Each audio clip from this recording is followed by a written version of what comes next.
Pag nagsalita ka or kumanta ka, may admiration agad yung tao. And it feels good, di ba? Oh, it feels good, di ba? Pero for people behind the scenes, I think it comes down to intent. Dying to self ang pinaka-importante when it comes to worship. And anything else can be dangerous kung wala siya sa will ni Lord. Hindi nga lang emotions di ba? Even your talent can distract a person. Even the way you play, the way you sing. Welcome to the Black Shirt Crew Podcast. Ito ang podcast para sa mga church creatives like you and me. More than just tech and tools, pag-uusapan natin ang buhay church creative behind the scenes and our faith, of course, that fuels it all. So tara, samahan mo kami sa aming kwentuhan. Okay lang guys, cold open to. Hindi nyo kailangan maging magpaka-performative sa intro natin. Hello guys, welcome to the Black Shirt Crew Podcast. Make sure to share this to your friends, relatives, kamag-anak, tatay, nanay, mapa-church man yan o mapa-totoong buhay. Actually, totoo naman. Yes. We will be your host for this episode. By the way, my name is Chris. Chevy. Ako si Pat. And we have a guest actually. Ngayon may bago tayong surprise guest na na-surprise din kami. And we just want to welcome our new intern. Yes. Asia Pacific Media. Anong pangalan mo ulit? Hello po. Introduce yourself. Sige. Ako po si Kizaya. I'm the new intern here in AP Media. In the house. In the house. Yes. Gano'n ka nakatagal dito? 3 years. Intern na 3 taon. Hindi Matanda pa sa nag-graduate. Nag-isang buwan na po ata. Going 4 weeks. Okay. So, Nag-enjoy ka naman sa AP Media. di joke lang. Oo, nag-enjoy ako. Super enjoy. Daming pagkain. Ay. Yun ang take away. Parang yan din natin sinabi ko. Oo nga eh. Puro kain. Yeah. Welcome, Kez. We hope na you have fun in this episode dahil ang pag-uusapan natin ay something very quite serious pero very common naman sa mga churches, sa mga Wait lang, yung matcha ko nasan na? Ay, wow. Yung matcha. Asan na yung libro ko? Asan yung glasses ko na walang lente? Yes. Okay. Meron nga. Yeah, but before that, we're just gonna share to you guys what's trending muna. Dahil maraming balita na naman na nangyayari sa mundo. And so, Shelby will start us with that. What will you share? Wait, hindi na Chevy pangalan ko. Ano ng pangalan mo? Charmaine. Hindi. Pero alam niyo ba yun? Yun yung una kong share, trending. Nakita niyo ba yung meme na yan? Nagulat na lang ako actually. Yung mga feed ko, actually nagsimula kay Sir Pat yun, nag-share siya ng meme. Ako pa. Guys, alam niyo ba yung Charmaine tsaka Vanessa, orange tsaka langaw? Hindi ko gets. Na forced tuloy akong mag-search din. Mag-research. Tapos nag-boom na lang pala siya bigla. Tawas kasi nasa Code Red si Kuya Pat kasi nun, diba? Tapos umaga itatanong Shout siya. out sa Code Red. Ba't hindi code orange? Ay, charot. Hindi, pero nagulat na lang ako, nag-boom siya. Tapos ginagamit na siya ng mga malls, tindahan, marketing. Grabe. Actually, pati sa Pure Gold, meron dumaan ako biglang. Charmaine na nakalagay na label. Pero noong una hindi ko gets kasi na-encounter ko na yung content creator na yon. So parang okay. So medyo nung una hindi ko gets ba't hindi siya bakit siya nag-viral. Ayun. Pinakalanan niya okay lang talaga. Yeah. For context kasi, yung orange daw, masyadong common. Bakit orange pangalan niya? Ba't daw yung mango, hindi yellow? So, gusto daw niya, Charmaine. Ganyan. Tapos nag-extend na yun, pati daw yung langaw kasi fly. So, Vanessa naman. Pero hindi ko maano, yung avocado kasi Melanie. Di naman kasi siya green. Kasi abogado. Okay. Basta yun. Hindi, pero Humor yun ng content creator, guys. nung Sunday may natutunan ako. Alam nyo ba na yung word na orange, hindi nag-start as a color. Nag-start siya as the name of the fruit. Talaga. So yung color na orange, Doon binase. binase sa fruit. So yung Good trip. So yung core yung may kasalanan. So, mali si Charmaine. Mali. Ano lang gagawin na? Hindi pa naman napataryo guys eh. Napanotaryo. Shout out Okay na kay yun. Pastor Justice. Siya yung nag-share nun. Okay, Next next. recently, kailan ba to? Kahapon ba to? May lumanding dito sa Pinas na Naglakad napakasikat. ba siya? Naglakad siya. Naglakad siya. Si Linda Walker. Yeah, familiar kayo dun? Hindi, sino Sino ba yan? Paki-explain. Si Chinese. Ako rin hindi ko rin alam pero dahil sinikat na talaga siya. Siya yung napapanood natin sa mga micro-series na actor. Yung mga Naka-portrait. real format. Real format. Okay. So, isa So, ba't siya siya. bumisita sa Pilipinas? Sikat Sumikat. siya eh. Oo. Tagalog dub. Kita mo, in-endorse siya ng mga mayor. Oo. Tama ba Sasamahan siya yung siya ng student mga kasi? Model daw ng student. Ayos Meron So, ang pang pangalan niya ay bumisita. Zhang something. I'm not very familiar. Zhang Pero, Yi? grabe to grabe tong mga micro reels na to Kung hindi ko i-master yung effort na i-slide siya, mahuhook na talaga ako.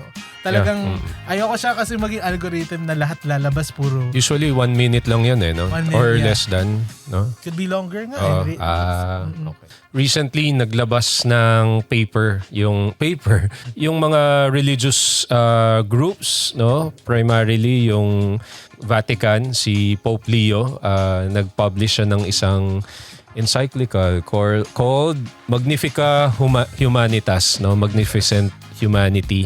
And part ng paper na yon talks about AI and how Christians should approach or handle AI. So parang anyway, yung parang reflection ko dito is that ngayon pa lang nagkakaroon ng response yung faith community as a community sa threats, sa positive ng AI, no? Even the evangelicals and Anglicans this month meron silang nilabas na mga paper. So it's worth reading and just understanding as Christians paano ba natin kailangan i-approach yung AI kasi everyday nagbabago di ba? Yeah. And it's getting more complicated.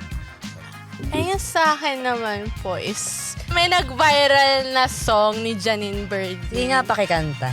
Sample. Thank you Thank very you. much. Baka ma-shutdown po tayo bigla. Kaya isang linya lang.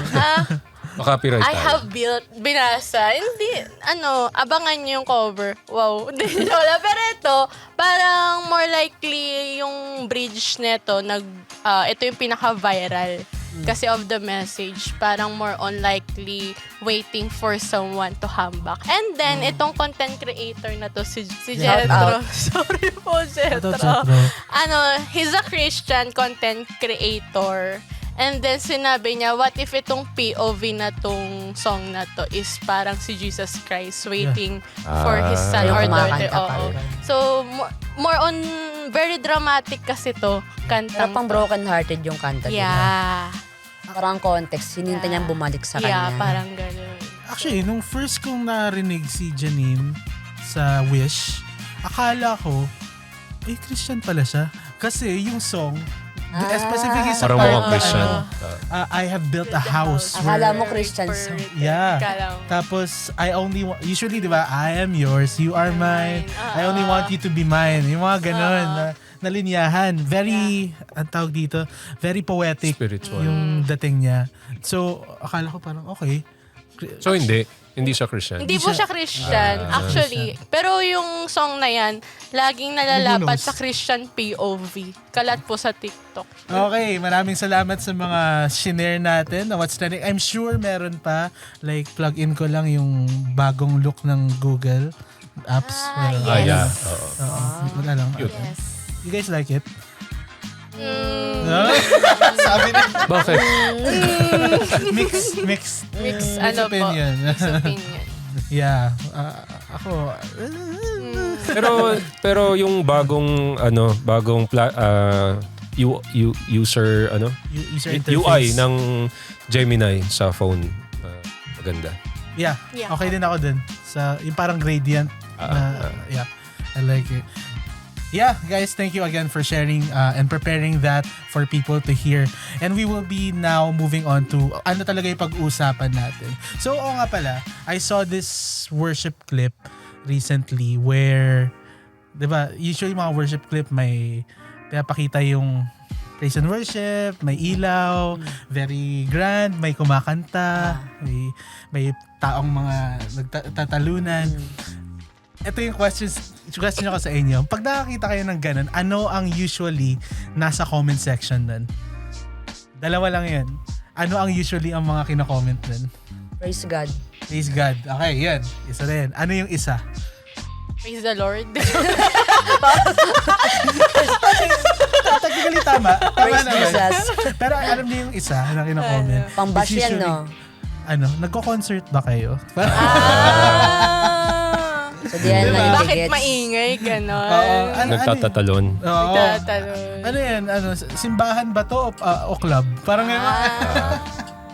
diba? Na-encounter niya yung mga ganun. Yeah, even sa sino yung mga worship team pala kayo dito eh. Sino na naka-encounter ng comment na ano ba yung kanta niyo? Parang masyadong Siguro sa kapag nakakita sila ng malaking LED wall sa likod na parang milyon daw yung ginastos, parang ito appropriate Baka ka. nga. Mga ganun. Yung maraming pa-lightings daw kasi na nangyayari. Manila paper na lang kasi, di ba? Ulam nila ang palaya. Para Bitter. So, bakit? Yeah. Kasi ang pag-uusapan kasi natin ngayon ay medyo tungkol dun sa mga what usually people see and debate about tungkol sa Christianity about, assessing whether something is really by the Spirit or something na pinerform lang, something na rehearsed or recreated, parang ganun. And I'm sure you have encountered a term sa Gen Z called performative. Chevy, Or more as our performative. supercomputer Gen Z, Gen Z reference, tawag dito, index, ano ang meaning ng performative? Saan galing? So, performative comes from the root word Ayusin mo. perform. Yes. perform. Ano yung suffix niya? Creative. Creative. Tapos, saan ang galing ang term na yan? Ba't Basta ang alam sinisikat? ko, yung trending na phrase na performative male. Okay. Doon siya, yun yung alam ko. Yeah. Context. Doon nag-start yun. Oo, yung may matcha tsaka libro. Basta ang pinaka-meaning niya, parang cloud chase na rin, di ba? In a sense. Ano? Na, Cloud chase. Parang daw Cloud po chaser. kasi siya, like, based sa TikTok, meaning, siya, parang yung male is trying some feminine or like hindi usually ginagawa ng mga nagpa-perform siya. kalalakihan. Oo, hindi kunwari, naman di talaga ba, niya gusto. pag male ka, usually coffee. And then ngayon Yeah. kasi they're trying matcha, So, Yeah. usually, they're trying associated sa some... female. Yeah. Yeah. Ganun O, yung yun ang performative. Nagpa-perform ka. Nagpapanggap ka in a sense. Ay, ko may matcha ko. Kaya tatanungin ko dapat bakit male lang eh. So yun pala yun. Okay. Kasi oo nga, bakit performative male nga? Madalas yun ba nga. male ang... Kasi di ba Ayun ngayon naka-tote bag na daw po yung mga yeah. lalaki. Correct. Kaya bakit ganun? Perfect Nakatote talaga ba? nandito si Kasaya eh. Tsaka may... Maraming salamat sa Diksyonaryo pala ako rito. So, na-encounter na natin yan, di ba? Yung term na yan. Since familiar tayo dyan, yung tawag dito. Basically, it's parang doing a bit para yun yung term nila dun eh. Parang doing a bit to impress someone or to get someone's attention. By meaning, yun talaga yun. Pero somehow we labeled it to certain people doing certain actions, diba? And so, my question is, do you think this exists sa church natin? Ang pagiging performative? Sige, ito. May mga performative male ba sa church natin? Sa mga churches Wala. natin? Wala. Yung may matcha tsaka libro, wala. Wala. Wala. Pero do you think na there are people who are doing a bit? Parang I think meron din naman kung I feel like yes. Parang medyo mahirap i-judge yun kasi Yeah. depende sa heart eh. kasi pag sinabi mong oo meron, parang judgmental mo naman agad, di ba? Nag-conclude ka ha. Siguro yung question na does it exist, it's more of it's a temptation for everyone, I think, di ba? Hindi lang certain Yeah. group of people, hindi lang male or Yeah. Yeah. Tinapos mo na yung podcast ko, Pat. Tara na. Pero tama yun. Yun na yung Agree ako pinakasagot dun. kasi. Oy, hindi ako aware. It's a temptation for everyone. Now that we know, maraming salamat mo. Next segment. Yeah.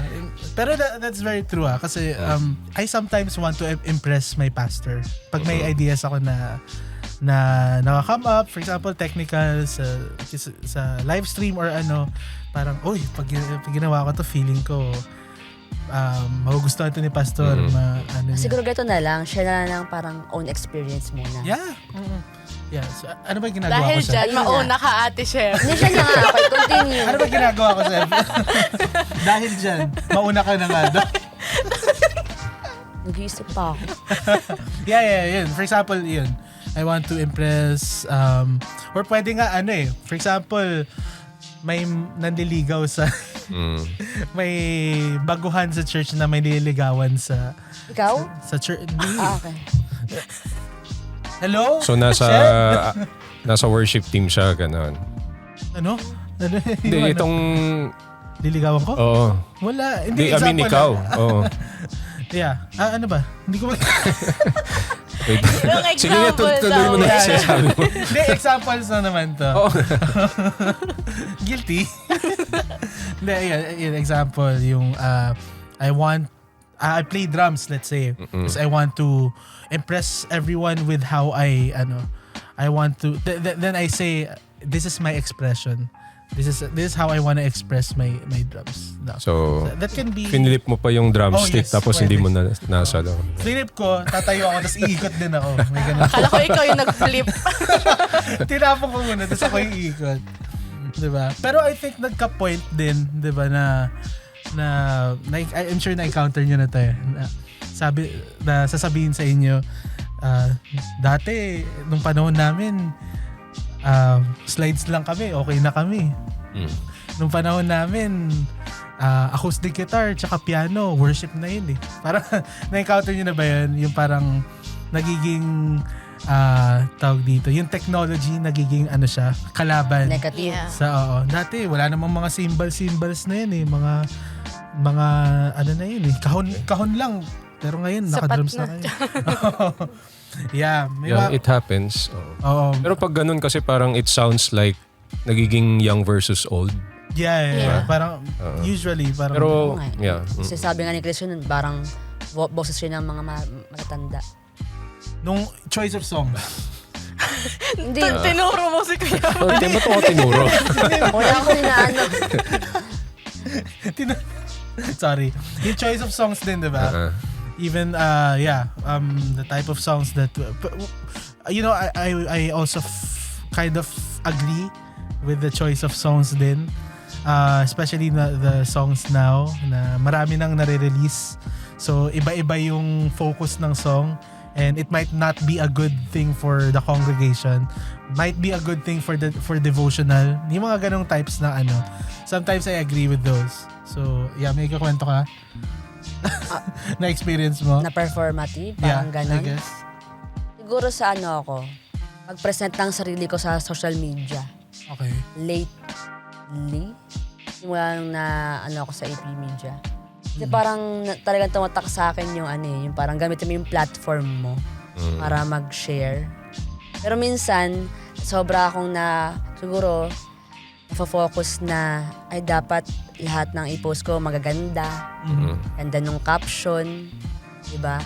Kahit na parang feel ko na hindi talaga ako okay that time, ganun.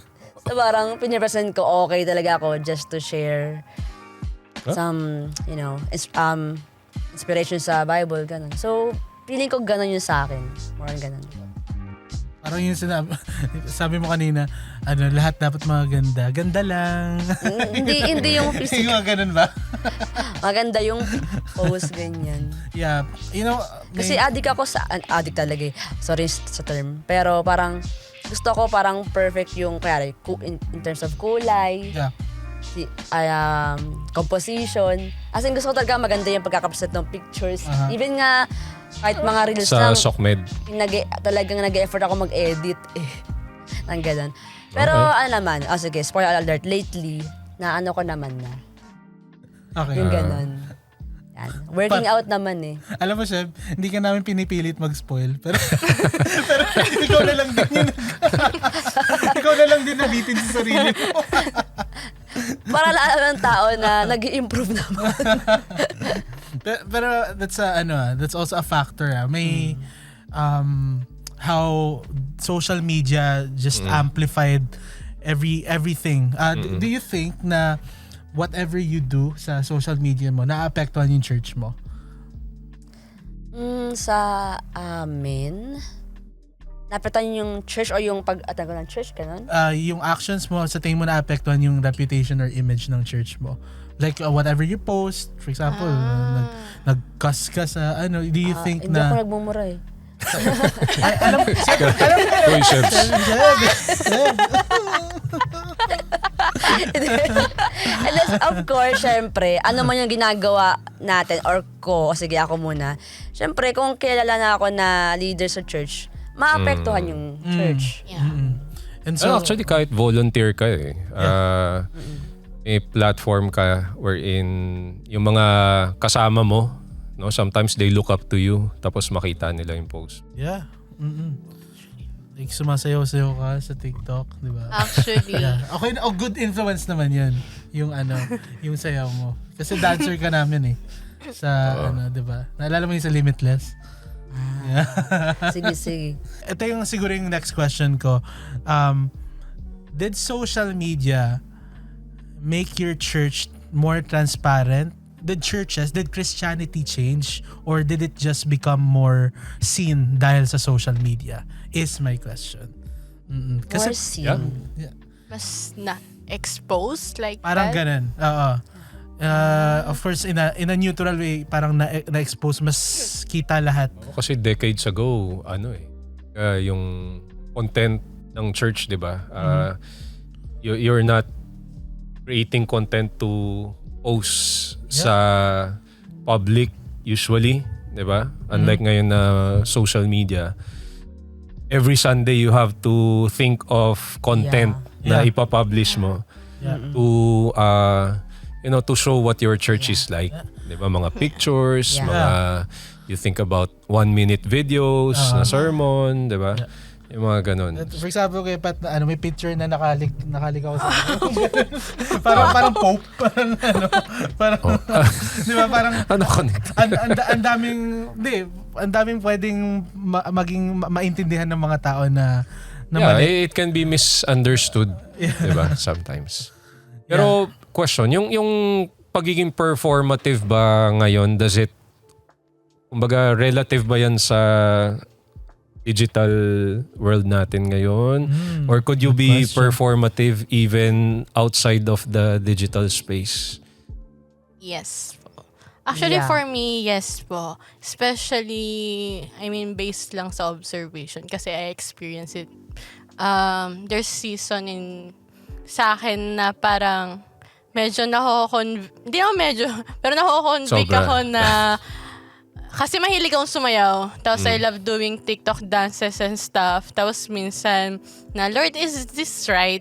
Na ganito ginagawa ko sa church and then I'm doing dancing na medyo worldly and stuff. Pero I love dancing. This is my gift. So parang minsan pumapasok din yung conviction mo na as a Christian na okay, there should be a limit. You can dance, but you need to choose the song na kumbaga, alam mo yun, yeah. pleasing pa rin. Ganon. And yun, so when it comes to performative, kasi di ba nga sabi, Christian ka when it comes on sa church, tas after ng Sunday, doon napapasok mismo yung parang performative level mo after mo magsimba. Like, Nakarelate ayun. ako sa'yo. Yung mga ganun akong conviction eh. And sometimes it's very hard to define, diba? Like may mga, for example, baka line of work niya yun, dancing. Baka tawag dito, it's something na hobby niya or whatever. Sometimes it's hard to define, Lord, pasok ba to? Yeah. Ayun po. Any Yun thoughts? nga Yeah. yung pagiging performative usually happens inside the church or being as a Christian, 'di ba? Yung parang ang understanding ko kasi ng performative, you're trying to present yourself as something authentic. Pero Trying, di ba? Hindi Pero- pala. Quote on trying. on the inside, hindi. struggling. Diba? So I remember, ako, I preach, no? Preach ako once in a while. And sometimes, may mga na-pick up kang mga narinig mo sa iba, no? Na sabihin ko, uy, okay to, ano. Pero yung intention mo sometimes, so that the people will be impressed. So I think, sa area na yun, that's performative eh. Yeah. Di ba? Yeah. Kumbaga, if it's a wrong intention, and it can happen, in every area of ministry, di ba? Kaya kasama na ba, for you as a preacher, kasama na ba minsan ba pumapasok sa isip mo na, do I have to say something one-liner na tatatak sa tao? Pumapasok na ba sa isip mo yun pag magpa-prepare ka ng message? Like, if you're speaking to young people, do you feel like, should I do something clippable? Clippable. Na mga- Kailangan 1 minute na para sakto sa cut. Oo, dapat na yun.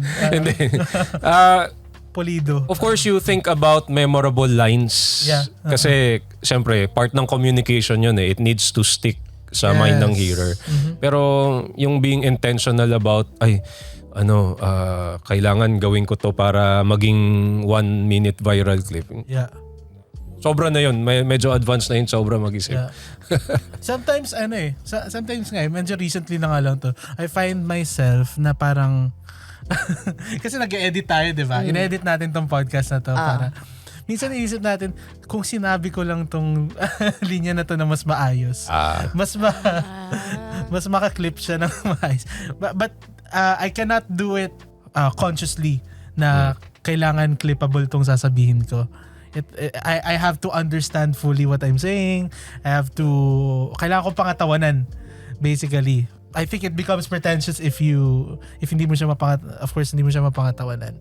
No. Usually yung pagiging performative, makikita mo sa ministry na madalas makita eh. Like sa stage, no? Yeah. Anything that gets attention. Actually, I'm curious sa mga creatives na behind the scenes. How do you, paano mo nakikita na performative ka kung hindi ka naman nakikita, di ba? Like, yun nga, editor ka or graphic designer. Yeah. Where Hindi, does kapag being performative come in? Pag church photographer ka, dadapa ka. Ay, Asian photographer yun, naka-stretch. Pag nasa PowerPoint, nagkagano'n, gumagano. Kasi usually, ang Tapos sa isang mata nakadila. Nalala ko na naman yung kwento, yung sa Synergize na sinasabi ko. Oh. Di ba, first time ko mag-camera nun, Okay. may batang na ganun, nakadilat siya. Nag-worship. Pagka ganun ko ng camera, sabi niya, Usually na-encounter natin yan pag nag-live coverage tayo. Yung Naka-conscious kasi sila sa camera. Pag nadaanan sila ng camera, biglang nag-iiba yung ano. Okay. Yung iba-iba naman. Yung iba, pag walang camera, talagang, alam mo yun, sincere. Pero pag nakita nilang may camera, biglang didilat na nakatingin doon sa camera. Kaya skill yun sa mga church photographer na dapat discreet ka lang. Yeah. Hindi mo na-interrupt yung moment nila ng worship. Kasi siya, alam ko, hindi to performative eh. Kasi nung Synergize na yun, inatasan ako kunan siya ng video eh, for story eh, na yung natin, yung BTS natin for events. Si Chef, kinukunan ko siya, tumitingin siya na parang naiilang siya. So parang hindi niya magawa trabaho niya. Pag kinukunan ko. Iba pa rin effect. Yeah. And so, you know how social media really brings things into another level. Iba, yung pag behind the scenes, iba naman, diba? So, Pero going back sa question ni Kuya Pat, siguro pag editor, siguro magiging performative ka sa output mo. Ganyan. Kapag pinapost mo rin siya ng sarili mo. Siguro yung pagiging manifestation nun is yung pag nagpa-post ka ng sarili mong edit. Or pag tinag mo ang tawag dito? Ko alam eh. Alam mo yung yung sa IG, yung Okay naman yun. collaborative post. Invite Sa collaborators. tingin mo ano yan? ano ba yan? Performative ba? Kasi Kasi parang, pwede ka namang mag-post ng mga creation mo. It's part of your sharing your creativity. tama. Yeah. Ano, sabihin ko na ba? ano sagot na kayo? Sige, ano po, sirit na po, sirit. pala to. Sirit na kami. I'm gonna bring this down, bro. Parang ganun yung inaantay natin, no? And then sa akin, I think, sa akin lang naman, yung pagiging performative, it comes down to intent. Diba? Yung parang, Yes. no matter how good or bad. Kasi minsan, pwede kang maging performative, trying hard na gumawa ng isang content like editing or, graphics. Tapos pag nilabas mo, hindi swak doon sa message, di ba? Yeah. Yung parang alam mong pinilit mo kasi trending siya or ano. Pero pwede rin siyang maganda yung output. Pero yung intent mo, kaya mo ginawa yun is for you to be recognized, Yeah. di ba? Yung ganun. I think malaking part yung recognition sa mga creatives, di ba? Yung parang since unseen nga tayo, Yeah. yung recognition, it comes later unlike sa stage, 'di ba? Pag agad 'yun, pag nagsalita ka or kumanta ka, Yeah. may admiration agad yung tao. And it feels good, di ba? Oh, it feels good, 'di ba? Pero for people behind the scenes, I think it comes down to intent, no? Yeah. Pero admittedly, yun nga that admiration, that feeling na, oh, this person's good. Oh, the way this person designs, talagang mapapahanga ka talaga. Okay, expert to. Parang lalo na sa worship team, like if people tell you, wow, I was very blessed with how you guys led worship today. So, paano mo nire-respond yung ganun? I'm sure may mga nagsabi na sa yung Chris, Yeah. So grabe. So Nung kumanta ka, grabe. Presensya ng Lord, wow. Ito, sasagutin ko. Sasagutin ko. Ano? Praise God. Ayun, no. That's Tama. my- Praise Jesus. Oo. Pero Laging direct before, sa kanya. I would really struggle on how to reply. Kasi Naiiyak ka ba na nagte-thank you parang, po? ayoko sabihin thank you.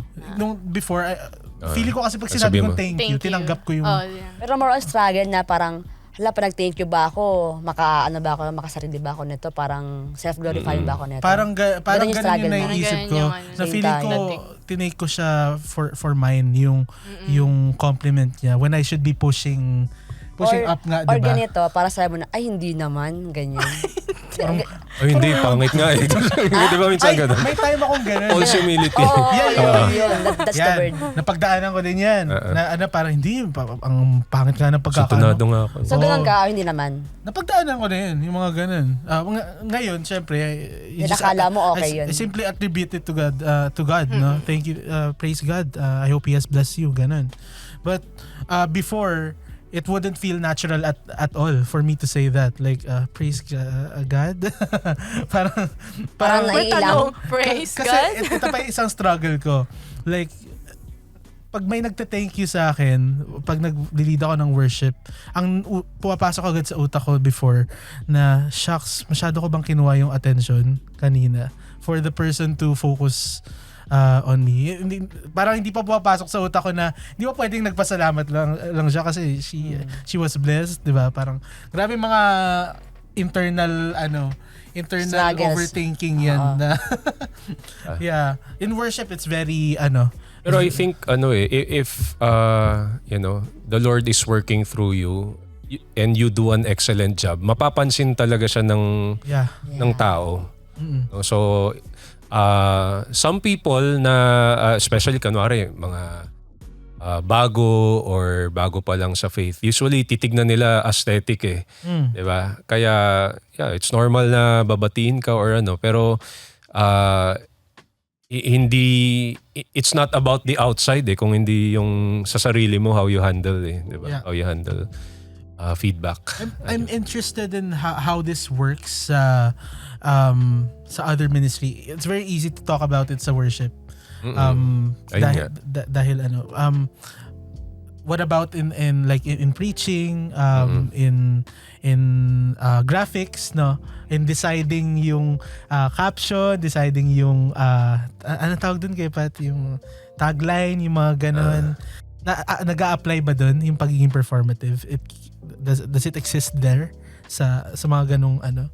Yeah, I think so. Again, it's the intent eh. If your intent is to impress all. Siguro, basta natin tong comment. Maganda yung comment ni Sir Lordwin. Sabi niya, Sir Lordwin. Medyo may negative connotation daw kasi sa term na performative. Lalo na pag Christian setting. Pero lahat daw tayo, we are performing according sa task na ginagawa natin. Siguro, ang kailangan ma-define is kung kayo ba yung glory, kung ba't ginagawa yun, kung ba't pina-perform yun. Like, for the Lord ba o for ourselves. So, parang sinasabi niya dito na, syempre, yung cultural connotation ng performative na word sa digital space, negative. Pero hindi naman maiwasan na talaga nagka-perform tayo based sa task. Or more kung i-re-define mo yun sa atin. Magbo-boil down pa rin sa heart. And that can happen especially sa age ng social media kasi sa sarili mo, sincere ka, pero people can also misunderstand. Diba? So yun nga yung balik tayo dun sa umpisang nasabi na sometimes we judge people based on how, meron tayong mga preferences or kanina may nagsabi about standards, our personal standards of what worship should be. Ayun, sabi nga ni Franco, performative Christianity happens when spiritual actions are done primarily to be seen, admired, or validated by people. Yeah. Sometimes, as creators or someone in creative ministry, is your intent just to be cool or to be trending? Kasi lalo na sa atin, sa Philippines, we are influenced heavily by Western Christian culture. No? So kapag may bagong album, may bagong concert, bagong aesthetic, ginagaya natin agad ha? Kahit sa design. Diba? No? So, pero if the intent is just to be, part naman yun, pagiging current. Pero kung yun lang, diba? I think, pasok yun sa pagiging speaking about that, no, do you think that churches nowadays, some churches are becoming more performative? May na-encounter na ba kayong mga ganun sa mga napapanood yung stories, reels, about not any specific church, but sa pag nag-scrub lang kayo. For me, ang hirap sabihin kung performative ang isang church. Na lalo na't ko ang siguro ang gusto, hindi na siguro, ang intention ng isang church is to explore and to expand the Lord's kingdom through social media, through technologies. Kasi sabi nga, nakuha ko na kasi yung gist in a way ng performative. It's a matter of intention ng isang tao sa kung ano ang gagawin niya sa isang bahay. So, sa question ni Kuya Chris, I feel like mahirap sabihin kung performative yung isang buong church sa ginagawa nila sa ministry. Kasi for me, yung sa isang tao is... Isang tao pa nga lang Isang tao pa nga lang. Ano ba yung intention mo why you're doing that ministry? Or why you're doing that work? Is it for yourself or for the glory of the Lord or for your calling? Parang ganun po kasi. Tsaka ano rin yung intention mo? Bakit mo kailangan malaman kung performative ba yung isang church or hindi? Sorry na. Hindi, parang, ayun nga parang kung di mo naman sakop yun, like, di mo responsibility or hawak. Parang wag mo nang pakialaman. Maliban na lang kung talagang clearly meron siyang go against na biblical principles. Ganyan. So, I feel like gets ko kung curious ka, like, bakit sila ganito? Like, curiosity lang, pero wag mong haluan ng pagka-judgment na, uy, sila ganito. Parang sinabi lang parang iba na yun Guro ni Jesus, diba? But I think I think we can see then, there's still reality din, diba, na may mga nag-go over what's biblical, go outside what's biblical, 'di ba? I think that also exists. Kaya ako nagtatanong. Huwag ka mag-galit. Ano ba? Ako nga yung 'di ba? May no. Sorry. Hindi, pero kasi for me, I think I've seen some Sino? clips. Of course, we can't judge clips, 'di ba? So I check out the entire Pero issue. yun nga no, yung part ba I think yun more on sa current generation no. Na we try to document everything. Alam mo Tama yun, ba yung yan? parang hindi kasi dati yung phone wala namang selfie camera Yeah. Pero ngayon nilagyan, 'di ba? So lahat tayo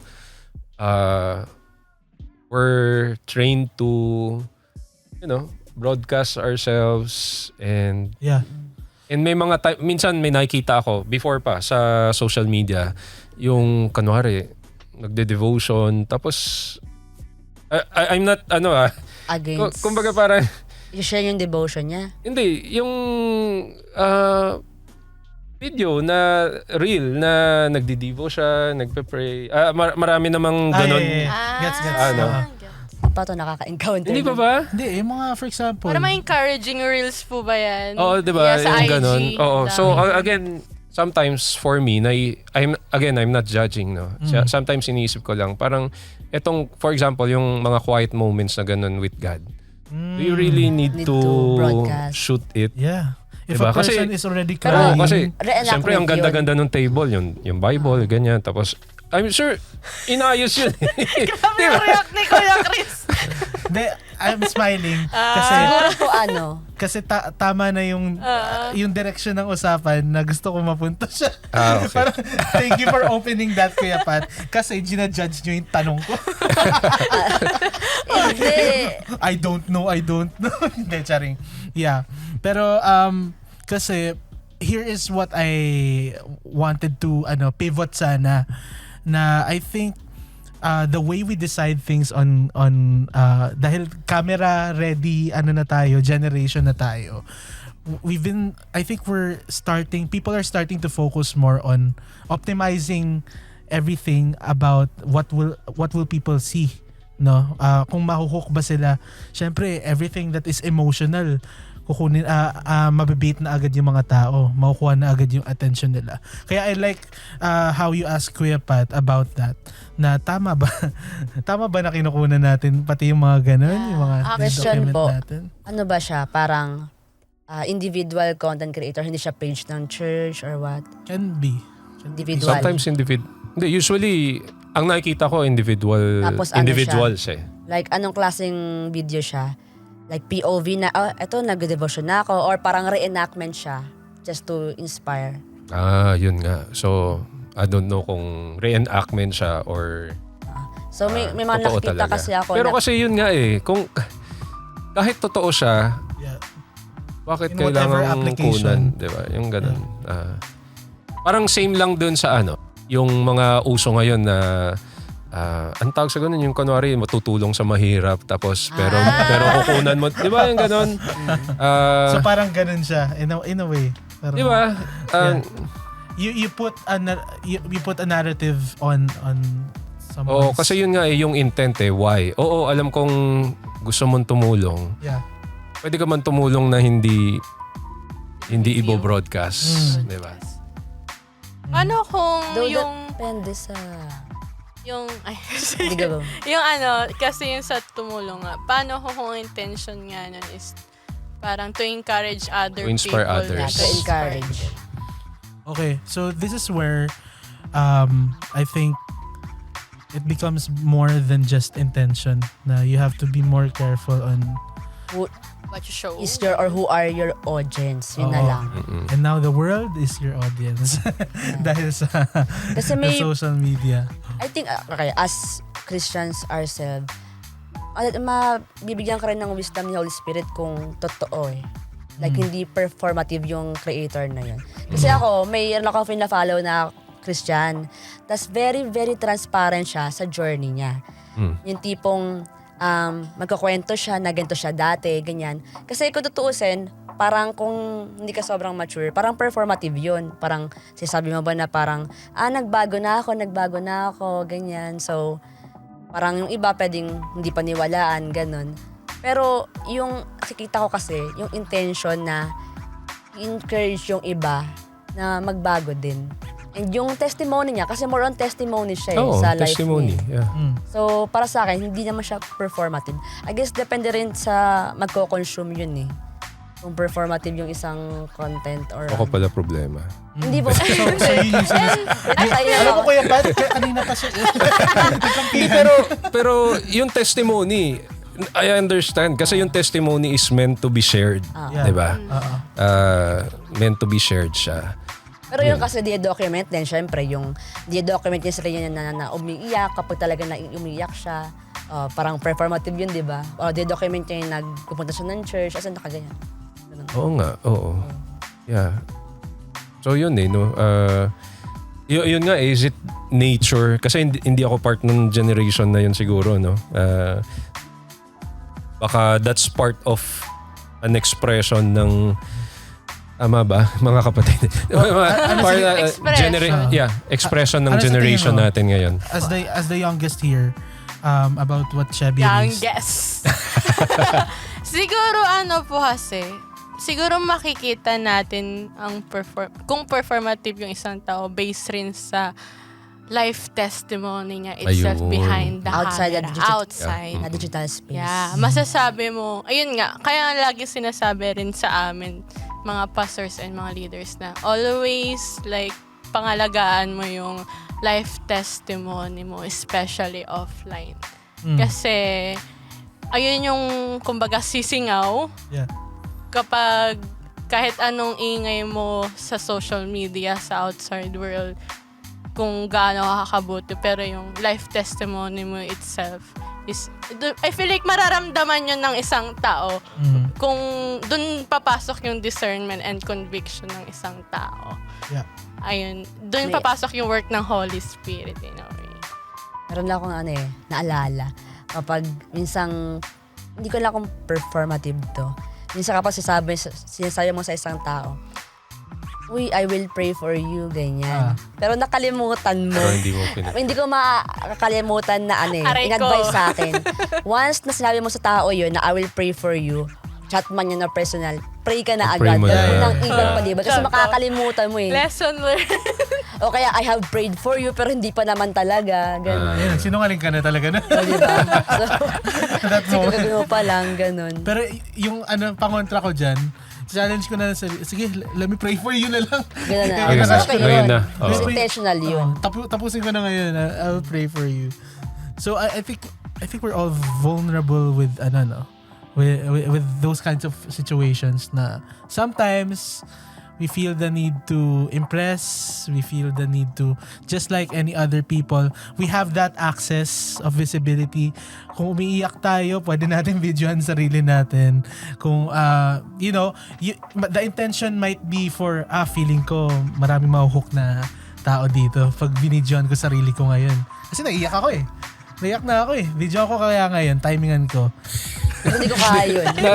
May napanood ako, ito lang, kasi di ba lumindol sa Mindanao, di ba? Yeah. May isang video na tumakbo siya palabas ng bahay. Binalik ka ng cellphone. Nakalimutan niya anak niya. Ay, akala ko, Ay po ba yung nasa sofa yung anak? Iba pa. Hindi, Ay, iba iba yun yan. Pero mas, yun nga, sad. Kasi mas inuna pa niya mag-live. video. My gosh.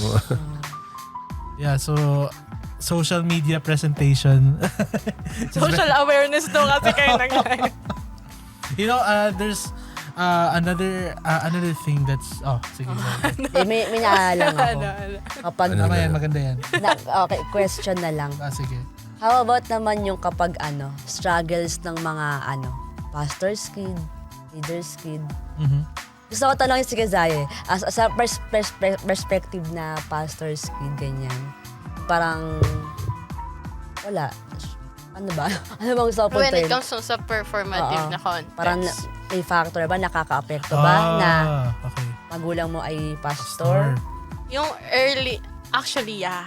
there's a burden in a way na ayokong sabing burden, pero ayun talaga yung feeling Ayun talaga. Especially yung early days na pastor's kid ko na parang kailangan demure ako. Prim and proper. Prim and proper. Pero iba yung sinasabi ng heart ko. Nasabi ko, extrovert kasi ako, ambivert ako eh. And then, also, yung since pastor's kid, parang kailangan ba tahimik? Kailangan ba sobrang presentable in a way na, alam mo yun, matino. I mean, matino naman, pero basta yun. Prim and proper ba? Ganun yung feeling ko. So, Pero, paano ka naka-break? na-break ganong ko pattern? yun. Yung sinabi, I forgot, pero may nabasa ako sa Bible and sa social media din na parang continue ko lang kung sino ako as a Christian, as a daughter of God. Na continue ko kung sino yung kung saan ako nakilala. As long as I stand my ground, I stand my morals and faith to the Lord. Na syempre may limit, of course, pastor's kid, pero ang biggest lesson learn ko is don't change yourself, especially as a Christian na parang tumatak sa isip ko na I'm a Christian. Tinanggal ko yung sa pastor's kid. Tama. Na, ayun yung identity ko eh. Anak ako ng Yes. Diyos. Hindi lang ako anak ng pastor, pero anak ako ng Diyos. So, ayun yung i-stand ko. So, as long as I'm doing great, doing good for the glory of the Lord.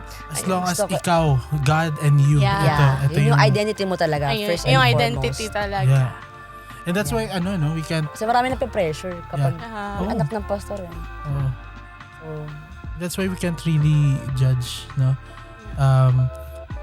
Moving out of the individual, on a church perspective, kaya okay din yung sinabi nyo kanina, we can't really assess a church whether it is performative or not. Kasi, di ba, kanina, even one person you cannot assess by yourself kung performative ba to o hindi. So, sometimes it feels a little funny to me when content creators would single out a church on doing something or having something questionable or talagang ita-target nila ang kung sino man yun in that church and then judges the entire church for that action. No, that's very parang talagang jumping the gun kasi if you were to say na that church is performative or that person is performative. Ano bang performative to impress? What is meron kaming term sa impress dati, pagkakaintindi sa impress dati in arts, there's express and there's impress when it comes to art. No, when you impress you impress. Yeah, you pero pag impress. impress, mula sa kanila, pinapasok mo stress na labas mo. Kumbaga, what's an impression, di ba? May tinatawag tayo na impression, di ba? Na I have an impression on hindi this ikaw talaga yun. person. Oo, hindi siya impress na agad. Parang na, idea mo lang. na ganun ba? papaastig. Idea Yun. of Parang yourself. ganun. Hindi agad siya yung impress na paastig. The idea you're trying to throw out to that person. So, parang if you were to judge a church by being performative, parang yun nga lang ba talagang intention nila to just be to be excellent in what they do, di ba? Parang if being excellent is being performative, what's that verse again? Where we have to be skillful in whatever we do, di ba? Paano po yun? Di ba sinabi rin biblically na do it everything ng excellence for the Lord? Yun, hindi Paano masama pag maging ganun? excellent. Yeah. Oo. I think Pursue excellence. that's something na case to case na kailangan bantayan ng mga churches, I guess. I per think, person. yung issue ng pagiging performative, it's not really about the other person eh. It's about you. Yeah. Diba? Kasi, diba, si Jesus sabi nga niya, diba, na bago mo pansinin yung muta nung, Yun. Yun ang gusto kong sabihin. kapatid mo, tignan mo muna yung malaking dambuhalang. yung malaking, Yes. yung malaking muta na nasa mukha mo, diba? it's not about us deciding if something is performative or not unless talagang kita, 'di ba? Yeah. Kasi meron mga prophets sa Bible na they call out the performative actions ng mga kings, they pretend to have God, pero 'di Even ba in New sinasabi nila Testament, kino-call out, 'di sa ba? mga churches. Oo. Pero it's a personal reflection sa bawat isa sa atin na ako ba ay pagdating sa intent ko when serving God, am I trying to please God o am I trying to please man? Yeah.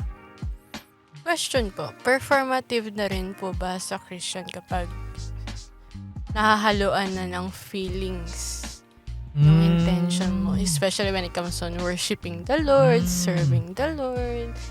Anong klaseng feelings? Like, kunwari, you're... Sa kasama mo? O Hindi. Baka human emotions. Emotions, yeah. Kunwari, kinakanta mo yung worship song pero para na pala doon sa I love you. nakaano sa congregation. Iba pala. parang ganun. Diba? Kunwari sa music ministry, since sa music ministry ako, kunwari, you're singing, tapos parang lagi ka na lang umiiyak pag kumakanta ka sa harap. I think for me, emotions are still important, pero it should not overpower your decision making and your sensitivity sa kung saan gusto dalhin ng Holy Spirit yung So we were given these emotions for a reason. So for me, I use it to I don't use it as my main factor to assess, pero I use it to relate with the people. No, so if I feel like the people are in a grieving state or in a more mabigat o kung ano man, I think that's where I can use emotions effectively, by relating with them, how they feel about it. Yung pinaka-important sa akin is really submitting and dying to self. Ang pinaka-importante when it comes to worship. Kasi we recognize na by dying to self, ang masusunod si Lord. Kung masusunod si Lord, kung tinanggap mo na masusunod si Lord, everything else, even your emotions, will fall according to what the Lord will direct you. Will direct to that moment. So, for me as a volunteer sa worship, and anything else can be dangerous. Anything else can be selfish pag kung wala siya sa will ni Lord. Yeah. Not just hindi nga lang emotions, di ba? Even your talent can distract a person. Even the way you play, the way you sing. Yeah. Actually, same yung thought din. Pero kasi, more on, di ba, parang na-advise sa akin kapag may control pa rin as a worship leader. Kasi corporate worship yun Yeah. Di ba? So, mamaya, ikaw na lang yung laging nakapikit, stick mo, titnan yung congregation mo, ba? Or laging umiiyak. Ganun. Ay, hayaan mo, pero may control pa din. Kasi kung corporate worship setting. Yeah. Emotion is part of us and part of creative. Ano yan Kumbaga, dahil nararamdaman mo yung feeling. Before our final question na lang pala, ito na lang. What was your favorite part in the discussion we had ngayon lang? Parang kulang pa nga. Parang kulang pa, no? Pero I think it needs a part 2, no? Thank you for everyone who's been sharing their thoughts about it. We're not really experts about all this dahil mga bagong bagay lang naman to na nagra-rise up dahil sa social media din. But yeah, going back to what we have been talking about earlier, anong hook kayo sa discussion natin? Siguro ako yung more on sa sinabi ni Kuya Pat, sa intention talaga. Yeah. Kasi, I mean, di ba performative perform? So, nagpe-perform ka with your own intention din kasi. Yeah. So, big factor kung whatever you do is ano nga ba yung intention mo sa bawat gagawin. Hindi lang para kay Lord at para rin sa ibang tao. Siguro sa akin, hindi masama na mag-aim for excellence kasi we are called to be excellent for the Lord. Just really check your heart, diba? Sa bawat parang performance na ginagawa mo. Kasi parang everything we do performance, diba? Yeah. Yeah. Basta sa every performance na ginagawa mo, yung heart mo is aligned kay Lord at hindi sa sarili mong ambition or intention. Yeah, for me, I think I really liked when we talked about yung nung rinaise ni Kuya Pat yung kailangan nga ba talagang broadcast ang tsaka si Pastor Regan. Mapapaisip ka nga eh. Hati yung Bida ka talaga ngayon, Pastor Regan. Pero yun, siguro not everything has to be again, it again falls into intention. No, na how you use it, how like when is it the right time to do it. I think that's it for me. Ikaw po, Kuya Pat. Sa akin, it goes back again dun sa yung sa loob yung heart natin. Sa ministry, it's easy to be performative, pero let's be a performer for an audience of one. Yes, I think that's the... Kuya Pat, can you look at the camera and say Clippable. Wait lang, di ba performative yan? Joke lang.